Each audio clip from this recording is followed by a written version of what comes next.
अस्सलाम वालेकुम। तुसी वेख रहे हो ज़फ़र भाई ऑफिशियल चैनल। लो जी, अज एक नवें व्लॉग नवें किस्से नाल हाज़िर खिदमत। लेकिन क्योंकि रमज़ान मुबारक दा नेक महीना तकरीबन शुरू हो चुकिया और अज जनाब पीर दा दिन आ, कल मंगल आ और कल साडा पाकिस्तान च पहला रोज़ा, सऊदी अरब च रोज़ा हो चुकिया वा। ते जनाब ये नेक महीना ये अपनी सारियां रहमतां और नेमतां नाल भरपूर तरीके दे नाल आ रहा और सानू सब नू इस तो मुस्तफीद होना चाहिए, क्योंकि ज़िंदगी च की पता फिर ये महीना मिले ना मिले। और इस महीने की बरकत नाल जनाब मैं तुहानू एक छोटा जिहा वाक़या शेयर कर रहा। मेरे आका सल्लल्लाहु अलैहि वसल्लम उनके दौर च दो सहाबी सी, नौ उम्र सी, जवान सी, लेकिन जदों उन्होंने शायद इस्लाम कबूल किया वो इस साढ़िया इस इस्लाम आ गए। तो दोवां दे विचों एक बहुत ही इबादत गुजार, बहुत ही नेक, हर वक्त नेकियां, एक ज़रा शायद कोई साढ़े वर्गा माठा कम बेचारा, लेकिन फिर भी साढ़े तो बहुत ही अजीम होएगा, क्योंकि साहबी सी ना वो। मकसद ये असी तो उम्मत ही हाँ। तो मकसद ये गल कहण दा हो रहा वा कि एक बहुत ज़्यादा नेकियां वाला ते एक बहुत कम नेकियां वाला। हुण गल हो रही है अपनी रमज़ान मुबारक के हवाले नाल, ठीक है जी। तो एक वक्त ऐसा आया कि उस वक्त कोई जंग हुई, वो जरा बहुत ज़्यादा नेकियां वाला सी, वो अल्लाह की करनी कि वो शहीद हो गया। राइट उस तो एक साल बाद वो जरा दूसरा उसका दोस्त साथी सी, वो भी एक साल बाद वो भी फौत हो गया। हुण जिहड़ा दूसरा सहाबी सी उस वक्त बड़ा मोतबर एक सहाबी सी, उन्होंने रात ख्वाब विच मुलाकात हुई। मुलाकात च यह है कि जन्नत के दरवाजे च खड़े आ तिन्ने, और वो सहाबी जिन्हों ख्वाब आई और दो वो जरा एक शहीद हो चुकिया, एक फौत हो गया। ठीक है जी। हुण इंतज़ार सी कि किनू आवाज़ पैंदी आ, ते जन्नत दे अंदरों, मकसद यह जिहड़ा जन्नत दा दरोगा कह सकते हैं असी, या उन्हों वो जिहड़ा गेट ते खड़ा फरिश्ता, अस तो यही कह सकते हैं ना अपनी इस ज़बान च कि हिफाजत करने वाला, उन्हें उन्होंने आवाज़ मारी। तो आवाज़ उन्होंने दिती जिहड़ा कम नेकियां वाला सी, बस कुछ दुनियादार, कुछ नमाज़ां, रोज़े, हज, ज़कात कर लिया, कुछ यानी कि माठा सी वो पहले नालों। उन्होंने आवाज़ पै गई। हैरान हो गया कि इहदी की वजह, हालांकि इबादत गुजार तो दूसरा सी। मकसद यह वो जरा दूसरा सहाबी जिन्हों ख्वाब आई और देख रहा, इबादत गुजार तो दूसरा सी। लो जी, वो ये वाकया उन्हें देखा तो हाले ना उस कम नेकियां वाले नूं आवाज़ पई, वो चला गया। उस तो बाद दूसरे नूं आवाज़ पई, वो भी चला गया। जदों जिन्हों ख्वाब आई उहदा वाकया जदों सामने आया, उन्होंने आवाज़ पैन लगी ना, तो उस फरिश्ते ने उस वेले ये आर्डर उन्होंने सुनाया अल्लाह पाक की तरफों कि आप जा सकते हो, अभी आपकी बारी नहीं आई। तो लिहाजा उन्होंने जाग आ गई, वो खुल गया, उसकी अख खुल गई। वो उन्हें उठ के बड़ा हैरान की वाकया सी ये। लेकिन क्योंकि उन्हें बेहतर ही समझा कि मैं हुणे ही जरा ना मैं अपने प्यारे आका अलैहिस्सलाम सल्लल्लाहु अलैहि वसल्लम उन्होंने को हाज़री दिना, सारा जरा मुद्दा जो मवाद आ उन्होंने अगे रखदा, तो इस सारी सूरत हाल सामने आ जाएगी। उस सहाबी जनाब उठया, मेरे आका सल्लल्लाहु अलैहि वसल्लम उन्होंने को हाज़र हो गया, सारा मुद्दा बयान किया, रात जो कुछ होया उन्हें कहा जी ए मेरे नाल सूरत हाल पेश आई है। तो मेरे आका अलैहिस्सलाम दा फरमान मुबारक सुबहान अल्लाह सदके जावां कि किस तरह देखो वाजे होया।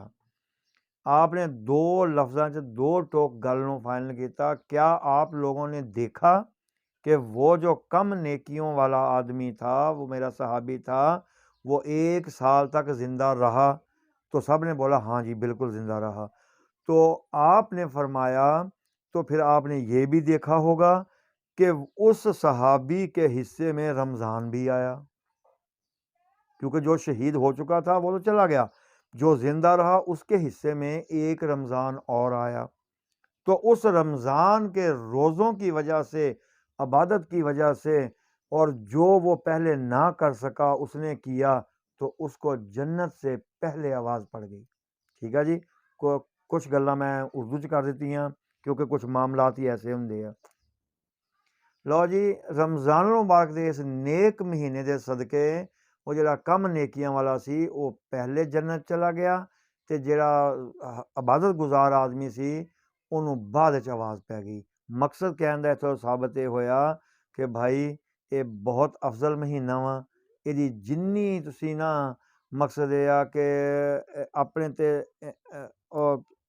ਇਹਨੂੰ ਸਵਾਰ ਕਰਕੇ ਜੋ ਕੁਝ ਕਰ ਸਕਦੇ ਹੋ ਕਰ ਲਓ ਮੇਰੇ ਸਮੇਤ ਯਾਰ। ਮਕਸਦ ਇਹ ਆ ਤਾਂ ਕਿ ਅਸੀਂ ਸਿਰਫ ਇਸ ਦੁਨੀਆ ਨਹੀਂ ਅੱਗੇ ਵੀ ਫਲਾਹ ਪਾ ਸਕੀਏ। ਲਓ ਜੀ, ਅਗਲਾ ਜਿਹੜਾ ਵਾਕਿਆ ਔਰ ਅਗਲਾ ਕਿੱਸਾ ਨਾ ਉਹ ਇਹ ਹੈਗਾ ਵਾ ਕਿ ਹਾਜੀ ਸੁਲਤਾਨ ਰਈ ਸਾਹਿਬ ਦਾ, ਕਿ ਉਹਨਾਂ ਨਾਲ ਕੀ ਵਾਕਿਆ ਪੇਸ਼ ਆਇਆ। ਸ਼ਬਰਾਤ ਦੀ ਰਾਤ ਸੀ। ਸ਼ਬਰਾਤ ਦੀ ਰਾਤ ਤੁਹਾਨੂੰ ਪਤਾ ਕਿ ਸ਼ਬਰਾਤ ਦੀ ਰਾਤ ਦੇ ਅੰਦਰ ਬੰਦੇ ਦੀ ਜ਼ਿੰਦਗੀ ਔਰ ਮੌਤ ਦੇ ਫੈਸਲੇ ਹੁੰਦੇ। ਉਸ ਰਾਤ ਦੇ ਅੰਦਰ ਰੋਜ਼ੀ ਔਰ ਤੰਗ ਦਸਤੀ ਜਾਂ ਫਰਾਵਾਨੀ ਉਹਦੇ ਫੈਸਲੇ ਹੁੰਦੇ ਆ। ਔਰ ਉਸੇ ਰਾਤ ਦੇ ਅੰਦਰ ਫਿਰ ਜਿਹੜੀ ਤੁਹਾਡੇ ਮਾਮਲਾਤ ਜਿਹਨੂੰ ਕਿਹਾ ਜਾਂਦਾ ਵਾ ਕਿ ਦੁਨੀਆ ਤੋਂ ਦੀ ਮੁਹਤਾਜੀ ਤੋਂ ਬਚਣ ਵਾਸਤੇ ਇਹ ਵੀ ਸਾਰੇ ਇੰਤਜ਼ਾਮ ਕੀਤੇ ਜਾਂਦੇ ਆ ਕਿ ਮੈਂ ਸਿਰਫ ਅੱਲਾ ਪਾਕ ਦਾ ਮੁਹਤਾਜ ਰਵਾਂ ਜਬ ਤੱਕ ਜ਼ਿੰਦਾ ਰਵਾਂ। ਐ ਅੱਲਾ ਮੈਨੂੰ ਦੁਨੀਆ ਦੀ ਹਰ ਮੁਹਤਾਜੀ ਤੋਂ ਬਚਾ ਲਾ। 6 ਨਫਲ ਬਾਕਾਇਦਾ ਤੌਰ 'ਤੇ ਅਦਾ ਕੀਤੇ ਜਾਂਦੇ ਆ ਔਰ ਇਹ ਅਦਾ ਕਰਿਆ ਕਰੋ। ਸ਼ਬੇ ਬਰਾਤ ਦੀ ਉਹ ਰਾਤ ਬਹੁਤ ਅਜ਼ੀਮ ਰਾਤ ਆ। ਅਸੀਂ ਕਰ ਤਾਂ ਨਹੀਂ ਸਕਦੇ ਇੰਨਾ ਕੁਛ, ਇਹ ਵੀ ਹਕੀਕਤ ਆ, ਲੇਕਿਨ ਜੋ ਕੁਛ ਹੋ ਸਕਦਾ ਉਹ ਕਰਦੇ ਹਾਂ। ਲੇਕਿਨ ਸਾਨੂੰ ਭਰਪੂਰ ਤਰੀਕੇ ਨਾਲ ਕਰਨਾ ਚਾਹੀਦਾ। ਲਓ ਜੀ, ਹੁਣ ਪਹਿਲੇ ਆ ਕਲਿੱਪ ਦੇਖ ਲਵੋ। ਸ਼ਾਇਦ ਇਸ ਵਾਸਤੇ ਆਇਆ ਕਿ ਅੱਲਾ ਪਾਕ ਨੇ ਜਦੋਂ ਕਿਸੇ ਇਲਾਕੇ 'ਚੋਂ ਕਹਿੰਦੇ ਨਾ ਬੁਰਾਈ ਨੂੰ ਖ਼ਤਮ ਕਰਨਾ ਹੋਵੇ ਤੇ ਫਿਰ ਉੱਥੇ ਆਪਣਾ ਕੋਈ ਨੇਕ ਬੰਦਾ ਭੇਜਦਾ ਮੇਰਾ ਅੱਲਾ। ਤੇ ਬਾਈ ਉਹ ਇੰਡਸਟਰੀ ਦੇ ਅੰਦਰ ਤੁਹਾਨੂੰ ਪਤਾ ਹੀ ਆ ਕਿ ਸ਼ੋਬਿਜ਼ ਦੀ ਦੁਨੀਆ, ਰੰਗੀਨੀਆਂ ਦੀ ਦੁਨੀਆ ਵਾ। ਉਹ ਹਰ ਤਰਫ ਜਿਵੇਂ ਕਹਿੰਦੇ ਨਾ ਕਿ ਚਮਕ ਧਮਕ ਦੀ ਦੁਨੀਆ ਵਾ। ਉੱਥੇ ਬਸ ਮੈਂ ਕੋਈ ਇਸ 'ਤੇ ਗੱਲ ਨਹੀਂ ਕਰਨੀ। ਸ਼ਾਇਦ ਇਸੇ ਵਾਸਤੇ ਉਹਨਾਂ ਦੀ ਡਿਊਟੀ ਲੱਗੀ ਸੀ ਤੂੰ ਇੱਥੇ ਰਹਿਣਾ, ਇਹਨੂੰ ਸਹੀ ਕਰਨਾ। ਲਓ ਜੀ, ਹਾਜੀ ਸੁਲਤਾਨ ਅਲੀ ਸਾਹਿਬ ਦਾ ਇੱਕ ਕਿੱਸਾ ਕਿ ਸ਼ਬਰਾਤ ਦੀ ਰਾਤ ਆਈ। ਸ਼ਬਰਾਤ ਦੀ ਰਾਤ ਜਿਹੜੀ ਸੀ ਨਾ, ਰਾਹੀ ਸਾਹਿਬ ਨੇ ਆਪਣੇ ਪੂਰੇ ਅਹਿਲੇ ਖਾਨਾ ਸਮੇਤ ਸਾਰੀ ਰਾਤ ਇਬਾਦਤ ਕਰਦੇ ਰਹੇ ਔਰ ਸਾਰੀ ਰਾਤ ਇਬਾਦਤ ਕਰਨ ਤੋਂ ਬਾਅਦ ਪੂਰੇ ਆਪਣੇ ਬੱਚਿਆਂ ਨੂੰ, ਆਪਣੀਆਂ ਬੇਟੀਆਂ ਨੂੰ, ਬੀਵੀ ਨੂੰ ਔਰ ਸਾਰੇ ਅਹਿਲੇ ਖਾਨਾ ਨੂੰ ਨਾਲ ਲਿਆ। ਮਕਸਦ ਇਹ ਆ ਲੈ ਕੇ ਸਾਰੀ ਰਾਤ ਇਬਾਦਤ 'ਚ ਗੁਜ਼ਾਰਨ ਤੋਂ ਬਾਅਦ ਜਦੋਂ ਫਜਰ ਹੋਈ, ਫਜਰ ਦੀ ਨਮਾਜ਼, ਅਜ਼ਾਨ, ਨਮਾਜ਼ ਪੜ੍ਹੀ ਗਈ, ਦੁਆ ਕੀਤੀ ਗਈ। ਔਰ ਦੁਆ ਤੁਸੀਂ ਦੇਖੋ ਜਨਾਬ ਕੀ ਹੈਗੀ ਆ। ਦੁਆ ਐਸੀ ਸੀ ਕਿ ਯਕੀਨ ਕਰੋ ਕਿ ਬੰਦਾ ਨਾ ਸੋਚ ਨਹੀਂ ਸਕਦਾ ਕਿ ਬੰਦਾ ਕਿ ਯਾਰ ਇਹ ਬੰਦਾ ਕੀ ਦੁਆ ਕਰ ਰਿਹਾ। ਤੁਸੀਂ ਦੂਸਰਾ ਦੇਖਿਆ, ਮਕਸਦ ਇਹ ਆ ਯਾਰ ਕੋਈ ਬੰਦਾ ਗੱਲ ਕਰ ਸਕਦਾ ਕਿ ਇੰਨੀ ਨਾ ਰੰਗੀਨ ਮੌਲਾ ਇਹ ਅੰਦਰ ਦੇ ਜ਼ਰਾਏ ਤੋਂ ਇਹ ਗੱਲ ਜਿਹੜੀ ਹੈ ਨਾ ਇਹ ਬਰਾਮਦ ਹੋਈ ਹੈ। ਦੁਆ ਇਹ ਮੰਗ ਰਹੇ ਆ ਕਿ ਐ ਮੇਰੇ ਮੌਲਾ, ਕਿਉਂਕਿ ਅਰੂਜ ਤੋਂ ਬਾਅਦ ਜਿਹੜਾ ਜ਼ਵਾਲ ਹੁੰਦਾ ਨਾ ਉਹ ਇੰਤਹਾਈ ਖਤਰਨਾਕ ਚੀਜ਼ ਆ।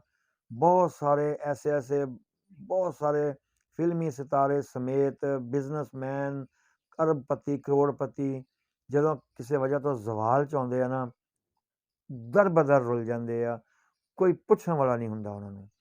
ਅਤੇ ਹਾਜੀ ਸਾਹਿਬ ਦੇਖੋ ਉਹਨਾਂ ਨੂੰ ਪਹਿਲੇ ਪਤਾ ਸੀ ਕਿ ਉਹਨਾਂ ਨੇ ਦੁਆ ਹੀ ਇਹ ਕੀਤੀ ਕਿ ਐ ਮੇਰੇ ਮੌਲਾ ਮੈਨੂੰ ਜ਼ਵਾਲ ਨਾ ਦਿਖਾਈ। ਯਾ ਅੱਲਾ, ਜੇ ਤੂੰ ਮੈਨੂੰ ਇਹ ਅਰੂਜ ਦਿੱਤਾ ਵਾ, ਇਸ ਅਰੂਜ ਵਿੱਚ ਹੀ ਨਾ ਬੇਸ਼ੱਕ ਮੇਰੀ ਜ਼ਿੰਦਗੀ ਦਾ ਐਂਡ ਹੋਵੇ, ਮੈਨੂੰ ਜ਼ਵਾਲ ਨਾ ਉਹ ਦਿਖਾਏ ਕਿ ਕੋਈ ਬੁਲਾਉਣ ਵਾਲਾ ਵੀ ਨਾ ਹੋਵੇ। ਹੁਣ ਦੇਖੋ ਦੁਆ ਦੇਖੋ ਅਤੇ ਫਿਰ ਉਹਨਾਂ ਦੀ ਵਫਾਤ ਦੇਖੋ, ਇਹ ਤੁਹਾਨੂੰ ਸਭ ਕੁਝ ਸਾਹਮਣੇ ਆ ਜਾਏਗਾ। ਜ਼ਵਾਲ ਦਾ ਮਕਸਦ ਇਹ ਹੈ ਕਿ ਤੁਸੀਂ ਕਹੋਗੇ ਜੀ ਬਹੁਤ ਪੈਸਾ, ਬਹੁਤ ਫਲਾਣਾ, ਇੰਨਾ ਕੁਛ ਸੀ ਅਤੇ ਜ਼ਵਾਲ ਕਿੱਦਾਂ ਆ ਸਕਦਾ ਵਾ, ਕੀ ਜ਼ਵਾਲ ਉੱਥੇ ਹੋਣਾ ਸੀ, ਸ਼ਾਇਦ ਤੁਹਾਡਾ ਹੋਣਾ ਸੀ ਅਤੇ ਮੈਨੂੰ ਉਹ ਅਰੂਜ ਕਿਉਂ ਦਿੱਤਾ, ਉਹ ਸ਼ਹਿਨਸ਼ਾਹਤ ਕਿਉਂ ਦਿੱਤੀ। ਇਹ ਅਲੀ ਜਾਹ ਸਾਹਿਬ ਦੇ ਆਪਣੇ ਜਿਹੜੇ ਨਾ ਜ਼ਬਾਨ ਦੇ ਲਫ਼ਜ਼ ਆ। ਹੁਣ ਤੁਸੀਂ ਮੈਨੂੰ ਦੱਸੋ ਕਿ ਹਾਜੀ ਸੁਲਤਾਨ ਅਲੀ ਸਾਹਿਬ ਨੇ ਪਹਿਲੇ ਇਹ ਆਪਣੇ ਅੱਲਾ ਦੇ ਅੱਗੇ ਫਰਿਆਦ ਰੱਖ ਲਿਆ, ਅੱਲਾ ਮੈਨੂੰ ਜ਼ਵਾਲ ਤੋਂ ਬਚਾਈ। ਦੁਆ ਹੋ ਗਈ ਜੀ। ਸੁਬਾਹ ਉੱਠੇ, ਨਮਾਜ਼ ਪੜ੍ਹੀ, ਆਪਣੇ ਜਿਹੜੇ ਮਾਮਲਾਤ ਸੀ, ਕਿਉਂਕਿ ਤੁਹਾਨੂੰ ਪਤਾ ਬਿਜ਼ੀ ਤਾਂ ਬੜੇ ਸੀ ਉਹ, ਇਸੇ ਮਾਮਲਾਤ ਨੂੰ ਮੱਦੇਨਜ਼ਰ ਰੱਖਦਿਆਂ ਹੋਇਆਂ ਨਾ ਉਹ ਕਹਿੰਦੇ ਇਸਲਾਮਾਬਾਦ ਵਾਸਤੇ ਰਵਾਨਾ ਹੋ ਗਏ। ਇਸਲਾਮਾਬਾਦ ਜਦੋਂ ਜਨਾਬ ਰਵਾਨਾ ਹੋਏ ਆ, ਇਸਲਾਮਾਬਾਦ ਤੋਂ ਫਿਰ ਵਾਪਸੀ ਜਿਹੜਾ ਸੀ ਨਾ, ਮਕਸਦ ਇਹ ਆ ਵਾਪਸੀ ਦੇ ਉੱਤੇ ਉਹ ਹਾਦਸਾ ਜਿਹੜਾ ਸ਼ਾਇਦ 9 ਜਨਵਰੀ 1996 ਦਾ ਦਿਨ ਸੀ। ਸ਼ੱਬੇ ਬਰਾਤ ਤੋਂ ਇੱਕ ਦਿਨ ਗੁਜ਼ਰਿਆ ਅਗਲਾ, ਜਿਵੇਂ ਹੁਣ ਰਾਤ ਪਿਛਲੀ, ਅਗਲਾ ਦਿਨ ਤੇ ਅਗਲੀ ਰਾਤ ਗਈ ਆ, ਉਸ ਰਾਤ ਤੇ ਵਾਕਿਆ ਹੋ ਗਿਆ। ਅਗਲੇ ਦਿਨ ਸੁਬਾਹ ਖਬਰ ਆ ਗਈ ਹੈ। ਤੇ ਜਨਾਬ ਹਾਜੀ ਸੁਲਤਾਨ ਅਲੀ ਸਾਹਿਬ ਨੂੰ ਮਕਸਦ ਇਹ ਆ ਕਿ ਬਸ ਜਿਸ ਤਰ੍ਹਾਂ ਫਾਇਰ ਮਾਰਿਆ ਗਿਆ, ਕੀ ਤਰੀਕਾਕਾਰ ਹੋਇਆ, ਇਹ ਤੇ ਮੌਕੇ ਦੇ ਉੱਤੇ ਜਿਹੜੇ ਐਨੀ ਸ਼ਾਹਿਦ ਸੀ ਜਾਂ ਮੌਕੇ 'ਤੇ ਜਿਹੜਾ ਆਪਣਾ ਹਾਜੀ ਹਸਨ ਸਾਹਿਬ ਸੀ ਉਹੀ ਬਿਹਤਰ ਜਾਣਦੇ ਜਾਂ ਮੇਰਾ ਅੱਲਾ ਬਿਹਤਰ ਜਾਣਦਾ। ਮਕਸਦ ਇਹ ਆ, ਲੇਕਿਨ ਇਹ ਤੇ ਪੱਕੀ ਗੱਲ ਆ ਕਿ ਮੇਰਾ ਖਿਆਲ ਆ ਕਿ ਹਾਜੀ ਹਸਨ ਸਾਰੀ ਜ਼ਿੰਦਗੀ ਉਹਦਾ ਨਮਕ ਖਾਧਾ, ਸਾਰੀ ਜ਼ਿੰਦਗੀ ਜਿਵੇਂ ਕਹਿੰਦੇ ਹਾਜੀ ਸਾਹਿਬ ਨੇ ਉਹਨੂੰ ਬਹੁਤ ਪ੍ਰੋਟੋਕੋਲ ਦਿੱਤਾ। ਇਹ ਹੋ ਨਹੀਂ ਸਕਦਾ ਕਿ ਜੇ ਉਹਨੂੰ ਪਤਾ ਹੋਵੇ ਤੇ ਉਹ ਚੁੱਪ ਹੋਵੇ, ਨਹੀਂ। ਸ਼ਾਇਦ ਮੇਰਾ ਖਿਆਲ ਆ ਕਿਉਂਕਿ ਗੁੰਡੇ ਲੋਕ ਜਿਹੜੇ ਇਸ ਤਰ੍ਹਾਂ ਦੇ ਲੋਕ ਹੈਗੇ ਆ, ਕਿਹੜਾ ਕਿਸੇ ਨੂੰ ਦੱਸ ਕੇ ਕੁਛ ਕਰਦੇ ਆ। ਤੇ ਜਨਾਬ ਉਹ ਹਾਦਸਾ ਪੇਸ਼ ਆਇਆ। ਇੱਕ ਬਿਹਤਰੀਨ ਇਨਸਾਨ, ਇੱਕ ਬਿਹਤਰੀਨ ਮਜ਼ਹਬੀ ਆਦਮੀ, ਔਰ ਇਸ ਤੋਂ ਇਲਾਵਾ ਬਹੁਤ ਸਾਰੇ ਘਰਾਂ ਦਾ ਉਹ ਜਿਵੇਂ ਕਹਿੰਦੇ ਨਾ ਉਹਨਾਂ ਨੂੰ ਕਫਾਲਤ ਕਰਨ ਵਾਲਾ ਆਦਮੀ ਦੁਨੀਆ ਤੋਂ ਉੱਠ ਗਿਆ। ਔਰ ਸ਼ਾਇਦ ਬਹੁਤ ਸਾਰੇ ਘਰ ਜਿਹੜੇ ਬੇਯਾਰੋ ਮਦਦਗਾਰ ਰੋਂਦੇ ਹੋਏ ਰਹਿ ਗਏ। ਤੇ ਇਹ ਜਨਾਬ ਰਮਜ਼ਾਨ ਮੁਬਾਰਕ ਦੇ ਸਿਲਸਿਲੇ ਨਾਲ ਮੈਂ ਤੁਹਾਨੂੰ ਥੋੜ੍ਹਾ ਜਿਹਾ ਵਾਕਿਆ ਸ਼ੇਅਰ ਕੀਤਾ। ਸ਼ੇਅਰ, ਕਮੈਂਟਸ, ਲਾਈਕ ਕਰਕੇ ਦੱਸੋ ਮੈਨੂੰ ਕਿ ਤੁਹਾਨੂੰ ਇਹ ਕੈਸਾ ਵਾਕਿਆ ਲੱਗਾ। ਇਨਸ਼ਾ ਅੱਲਾ ਫਿਰ ਕਿਸੇ ਨਵੇਂ ਵਾਕਿਆ ਨਾਲ ਹਾਜ਼ਰ ਖਿਦਮਤ ਹੋਵਾਂਗੇ। ਉਨੀ ਦੇਰ ਤੱਕ ਜਨਾਬ, अस्सलाम वालेकुम।